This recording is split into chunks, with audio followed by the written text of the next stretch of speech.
వస్తుంటే మా చిరుమర్తి లింగయ్య గారు పెద్ద కాపర్తి ఆపిండు. లింగయ్య గారు ఆపి అన్న జెండా ఎగిరేసి పో అన్నాడు. జెండా ఎగిరేసి కాడికి పోయినా నేను. పోతే అక్కడ ఒక రైతన్న వచ్చినాడు. వచ్చి అన్న ఒక మాట అక్కడ చెప్పు నల్లగొండలా అన్నాడు. ఏం చెప్పాలి అంటే ఏం లేదన్నా, మేమందరం కూడా నల్లగొండ జిల్లాలో పాలిచ్చే ఆవును వద్దనుకొని తన్నే దున్నపోతుని తెచ్చుకున్నాం, అందుకే మాకు ఈ కర్మ పట్టింది అని చెప్పమన్నాడు. ఆయన చెప్పిండు, నేను చెప్తలేను. పెద్ద కాపర్తి రైతు చెప్పిన మాట నేను చెప్తున్నా. పాలిచ్చే ఆవును వద్దనుకొని మరి ఇలా ఎగిరెగిరి తంతున్న దున్నపోతులను తెచ్చుకొని మీద పెట్టుకున్నాం. పెట్టుకుంటే ఏమొచ్చింది మీరు చూస్తున్నారు. నిన్నగాక మొన్న ముఖ్యమంత్రి గారు చాలా గొప్పగా చెప్పిండు. ఏమన్నాడు? 26 జనవరి రాత్రికే 12 గంటలకే టకీ టకీ ఏమని పడతాయి అన్నాడు. పడ్డా టకీ టకీమని పడ్డా పడలేదా? 12 సార్లు కదా కేసీఆర్ ఇచ్చింది.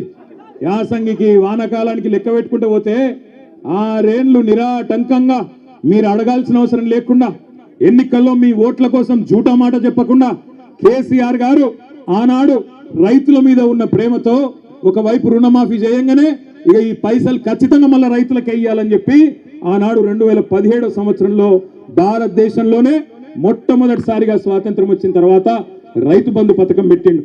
ఆ ఒక్క రైతు బంధు పథకంలోనే కేసీఆర్ గారి ప్రభుత్వం మీ ఖాతాల్లో వేసింది 73,000 కోట్ల రూపాయలు 11 విడతలుగానే మాట నేను మీకు గుర్తు చేస్తా ఉన్నా.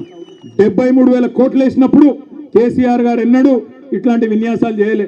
టకీ టకీమని పడతాయని డైలాగులు కొట్టలే. కానీ తెల్లారి ఫోన్ తీయంగానే బ్రహ్మాండంగా రైతుల ఖాతాల్లో టింగు టింగు అనుకుంటా రైతు బంధు బ్రహ్మాండంగా డబ్బులు పడేది. కానీ ఈ ముఖ్యమంత్రి, ఈ కాంగ్రెస్ పార్టీ వీళ్ళెవ్వరు మీకు కొత్తోళ్ళు కాదు. నిజానికి 55 ఏళ్ళు చూసిన వాళ్ళే ఈ నల్లగొండ జిల్లాలో తాగునీటికి ఇబ్బంది అయ్యి ఆఖరికి మన పిల్లల బొక్కల్లో మూలుగా చచ్చిపోయేందుకు కారణమే కాంగ్రెస్. నల్లగొండ జిల్లా బిడ్డలు జీవోత్సవాలుగా మారినంటే దానికి కారణమే కాంగ్రెస్. నల్లగొండ రైతులు అవస్థపడ్డారంటే దానికి కారణమే కాంగ్రెస్. అందుకే మిమ్మల్ని మోసం చేయడానికే కొత్త కొత్త మాటలు, కొత్త కొత్త వేషాలు వేసుకొని కొత్త సీసాలో పాత సారా అన్నట్టు మళ్ళా బయలుదేరినారు. ఎన్నికలకు ముందు చెప్పినాం మేము వచ్చి మీకు అన్నాడు, అన్న కాంగ్రెస్ వాళ్ళు గెలిస్తే రైతు బంధుకు రామ్ రామ్ అంటారు, యాది పెట్టుకోండి అని నేను చెప్పిన. అదేవిధంగా పెద్దలు కేసీఆర్ గారు ప్రతి నియోజకవర్గంలో చెప్పిండ్రా లేదా? ఇవాళ రైతు బంధు సంవత్సరం దాటిపోయింది, 14 నెలలైంది, రూపాయి ఇయ్యలేదు రైతు బంధు. మొట్టమొదటిసారి ఆనాడు కేసీఆర్ ప్రభుత్వమే ఎలక్షన్ల ముందు ఇద్దామని పెడితే ఆ రోజు రేవంత్ రెడ్డి ఉత్తరం రాసి ఆపిండు. ఉత్తరం రాసి ఎలక్షన్ కమిషన్ కు ఆపిండు. ఇప్పుడు రైతు బంధు పైసలు వేస్తే మళ్ళా రైతులు కేసీఆర్కే ఓట్లేస్తారు, ఆపాలి అని చెప్పి ఆపితే అప్పుడు మనం పైసా జమ చేసి పెట్టిన 7,600 కోట్లు అట్లే ఆగిపోయినాయి. ఎలక్షన్ అయిన తర్వాత పార్లమెంట్ ఎలక్షన్ ముందు సహజంగా కేసీఆర్ గారు ఉన్నప్పుడేమో నాట్లేసేటప్పుడు రైతు బంధు పడుతుండే. కానీ రేవంత్ రెడ్డి వచ్చిన తర్వాత ఒకసారి మాత్రమే రైతు బంధు పడుతుంది. ఎప్పుడు అది? నాట్లప్పుడు కాదు, ఓట్లప్పుడు పడుతుంది. పార్లమెంట్ ఎలక్షన్ ముందు ఒక్కసారి వేసినట్టు చేసిండు. అది కూడా మనం దాచిపెట్టిన పైసలే. ఆ రోజు 7,600 కోట్లు అది వేసిండు. ఇప్పుడు మళ్ళీ ఎలక్షన్లు వస్తున్నాయి. జెడ్పీటీసీ ఎలక్షన్లు, ఎంపీటీసీ ఎలక్షన్లు, సర్పంచ్ ఎలక్షన్లు వస్తున్నాయి. మళ్ళా ఓట్లు దొబ్బుకోవాలి కదా. అందుకే కొత్త డ్రామా జనవరి 24కు మొదలవుతుందట, మార్చి 31 దాకా సాగుతుందట. ఒక్కసారి గుర్తుపెట్టుకోండి, మార్చి 31 అన్నాడు కానీ ఏ సంవత్సరమో చెప్పలే. మళ్ళా డబ్బల ఓట్లు పడ్డాక నేను చెప్పినా అంటాడు. ఎందుకంటే మీకు యాదికుండాలి, పెద్ద పెద్ద మాటలు చెప్పిండు ఎలక్షన్ల ముందు. ఏమన్నాడు యాదికుందా?